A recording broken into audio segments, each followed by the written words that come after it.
بسم اللہ الرحمن الرحیم۔ فری انفو ٹی وی میں آپ کو خوش آمدید۔ ناظرین، دنیا میں جہاں جہاں مسلمان آباد ہیں ان کے دلوں میں خانہ کعبہ اور جتنے بھی مقدس مقامات موجود ہیں ان کی عزت و تکریم بادرجہ اتم موجود ہے، اور وہ اس کی آبرو پر مر مٹنے کے لیے ہر وقت تیار ہیں۔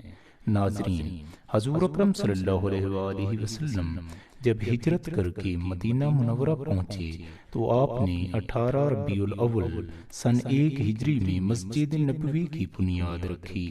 ابتدا میں یہ مسجد پتھر، اینٹوں اور گارے سے بنائی گئی تھی، لیکن آج کل یہ مسجد دنیا کی دوسری بڑی مسجد ہے۔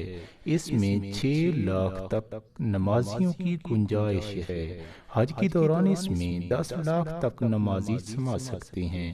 ناظرین، گزشتہ دنوں کرونا وائرس کے ممکنہ خطرات کے پیش نظر حکومت سعودی عرب نے مسجد کے دروازے بند کر دیے تاکہ کرونا وائرس کے پھیلاؤ کو روکا جا سکے۔ ناظرین، پہلے بھی دنیا میں جتنی بھی وبائیں پھیلیں کبھی بھی مسجد کے دروازے بند نہیں کیے گئے، لیکن اس بار مسجد نبوی کے دروازے جزوی طور پر بند کر دیے گئے ہیں۔ ناظرین، آپ اس ویڈیو کے کامنٹ سیکشن میں کامنٹ کر کے اپنی رائے کا اظہار ضرور کیجیے کہ کیا یہ درست اقدام ہے۔ ناظرین، ویڈیو کو لائک اور شیئر کر دیجیے، چینل کو سبسکرائب کر دیجیے تاکہ معلوماتی ویڈیوز آپ تک بر وقت پہنچتی رہیں۔ اپنا اور دوسروں کا بہت سارا خیال رکھیے گا۔ اگلی ویڈیو تک کے لیے خدا حافظ۔